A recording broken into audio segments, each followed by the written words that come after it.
If we're lucky, our earliest moments in this world are documented. Oh, this is cute too. Printed on paper. This was first birthday. And saved. They're both wearing Tupperware on their head. A reminder of just how much things can change. In my mind, I knew we brought home Ainsley Marie. That's what I knew. At the age of 14, a change they didn't see coming. We would get emails from his school to Ollie Hartz. And we were like, well, Ollie, it's like, who's Ollie? It's like, it's Ainsley. Ainsley Marie. But Ainsley's time was up. He kind of squatted down in front of us and he just started crying. And Kathy said, are you trying to tell us that you're trans? And he nodded yes. And the first words out of his mouth is like, will you stop loving me? I was looking up shelters just in case that if they did like kick me out, my dad just said, come here. And I came there and we hugged. And I remember feeling this sense of just warmth. I started sobbing, I'm pretty sure. Ainsley had chosen a new name, Oleander, or Ollie for short. How did you let go of Ainsley and accept Ollie? I would have to say that's taken couple years to do that. I remember, being in the car, he would share that, and in my mind, I kept grieving deeply. I'm losing a daughter, and this is what I knew. He would say, Ainsley is my dead name. He would say many times, like, Dad, does that bother you? Or Mom, does that bother you? And we're like, a little bit, but it's like we would have to just sort of just process it and get through it. So did this thought ever cross your mind that, Ollie's so young, he doesn't know what he's talking about. We shouldn't listen to him. Yes, when we know people in our circle of people that we know don't understand it. When my child comes to me and said, this is how I want to be addressed, that is a form of respect. A lot of people aren't going to understand, but to have some empathy to what that person is going through, you don't know. Ollie says he knew from an early age he wasn't meant to be in the body he was in. I felt like I was, that God put me in a girl's body instead of a boy's. And I was really confused for like a big part of my childhood about that. I painted it when I was manic, actually. Ollie's gender journey has taken him through dark territory. I've gotten chased by a car full of kids who were screaming slurs at me and saying that I will never be a real man. I was at a place in my life where I didn't have anyone, anything, and it eventually just built up really badly, and that's when I planned this suicide date. Ollie was experiencing a level of trauma that many in the transgender community face. A 2020 study published in the Journal of Interpersonal Violence found 82% of transgender people have considered killing themselves, while an alarming 56% of transgender teens have attempted suicide at least once. Depression is huge. Anxiety is off the charts with those that suffer from gender dysphoria. All comes from just not having a way to express the pain they're in. Desperate for help, Ollie's parents admitted him to Smoky Point Behavioral Hospital in Marysville, where Director of Family Services David Vandergrift says more than 10% of underage patients identify as transgender or non-binary. I was able to craft an inpatient curriculum for our transgender and non-conforming teens. I just hope we can get to the kids that their trust has been shattered. Vandergrift explains the program treats mental health issues first, but also works to foster understanding and support around a child's trans identity with their parents. Yet acceptance isn't as widespread as many hope. According to a 2021 Pew Research Center survey, about 3 in 10 U.S. adults, or 32%, say greater acceptance of transgender people is a bad thing for society. So I got my records up there, and I've got letters from my friends from the psych ward. Ollie spent several weeks at Smoky Point, and he and his parents are now part of their outpatient program. Just to see him be, authentically him has been actually really amazing. We've lost Ainsley, but we've gained Ollie. Looking back at my younger photos, I really just want to give the younger me a hug and just tell them everything's gonna be all right.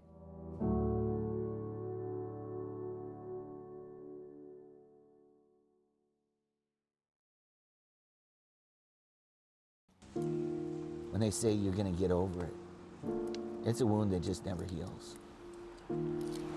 He was a great kid. It took a lot for her to come out. To accept who they are. Trans people have to. I have a little memorial over here for her. She's not coming home.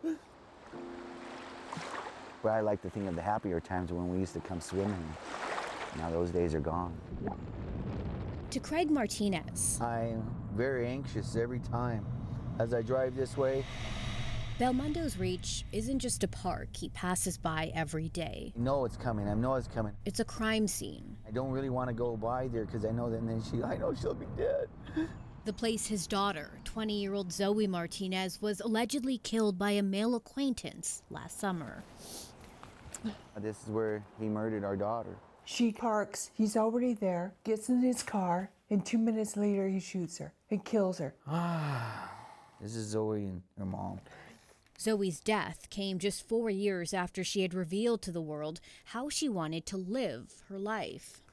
This is where she transitioned at this party here. There's Zoe there. Zoe just got up and told everybody that she wanted to be called Zoella. She was strong. And she didn't let nobody say anything. And everybody was like, okay. Zoe's parents were supportive, but they worried. And if you're not following what everybody else is following, they want to get rid of you. And that's how they do. But our society is murder. And they want to murder these people. I'm trans, but I had a lot of shame around it. I didn't want to be trans. I didn't want to transition. Jessie Alalawe is an advocate at Peer Seattle, an LGBTQ+ nonprofit. She says the risk of violence was the first thing she learned about being a transgender woman. People that I saw that were representing being trans in the early 2000s were made fun of, beaten, or used for sex. A recent study by UCLA Law School found transgender people are 4 times more likely than anyone else to experience violent victimization like assault or rape. According to the FBI, in recent years, hate crimes against the LGBTQ community have decreased. But from 2019 to 2020, hate crimes against the transgender community jumped 41%. They're your neighbors. They're just people. It shouldn't be like this because somebody's a certain way. According to the Human Rights Campaign, 2021 was also the deadliest year on record nationwide for the transgender community, with at least 47 murders. But experts warn the numbers are most likely even worse. Can you speak to why this data may not be accurate? There's definitely an underreporting of trans violence or trans harassment or hate crimes. There is a big distrust with the trans population and the police. Alalawe believes the spike in violence mirrors an increase in controversial political rhetoric around LGBTQ issues, like the so-called Don't Say Gay bill, recently passed in Florida. The bill prohibits classroom instruction about sexuality or things like transgender in K-3 classrooms. When the public see our leaders not accepting a community, people are more likely to not accept that community. It's something different, and they can't take it. They don't want to take it. Alalawe points out the community is also disproportionately plagued with a myriad of other disparities. We have the highest rate of poverty, HIV, of homelessness, the lowest life expectancy of any group of individuals, even more so for trans women of color. 84% of violence against the transgender community is targeted towards trans people of color, specifically women. We're all human. We all are just trying to live our lives. It's okay not to have the same opinions as someone else, but that doesn't negate their life. And that brings us back to Zoe. And she started taking pictures of herself more. I think she liked herself, where she was going with this. Well, the man accused of killing her, 23-year-old Jakari Hardy, awaits trial. Her family grieves the son they raised and the beautiful daughter that was just beginning to blossom. This is really tough. I'll never get through it. A wound never heals. This is one of them. The man charged in Zoe's murder is expected to stand trial on September 22nd. For a link to transgender health, safety, and wellness resources, text the word HELP to 206-448-4545. For Facing Race, I'm PJ Randhawa.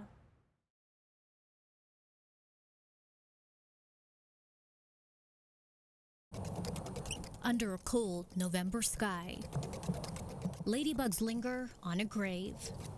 I'm forever broken from this, and I want justice for her. She deserves it.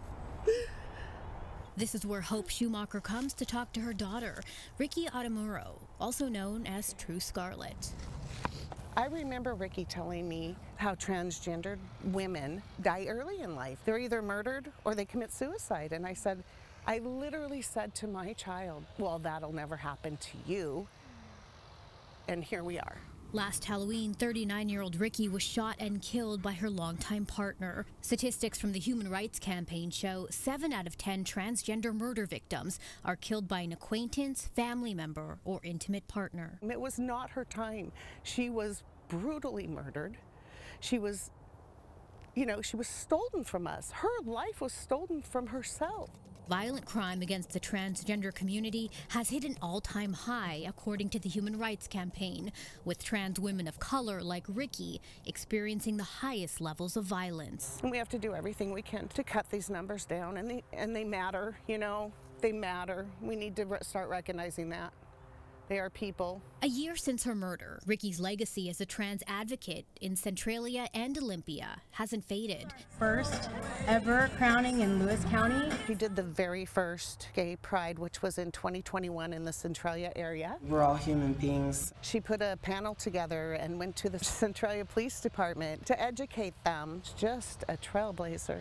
Ahead of the Transgender Day of Remembrance, Ricky's family hope her life and sudden death will serve as a reminder to other parents. This life is hard, and there is no one that would choose this for themselves.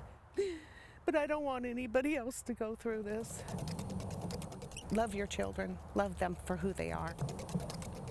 The man accused of killing Ricky has pleaded guilty to second-degree murder. He's scheduled to be sentenced in the Lewis County Courthouse on December 7th. Ricky's mother hopes community members come out to the sentencing to support her daughter and to demand the maximum sentence. For Facing Race, I'm PJ Randhawa.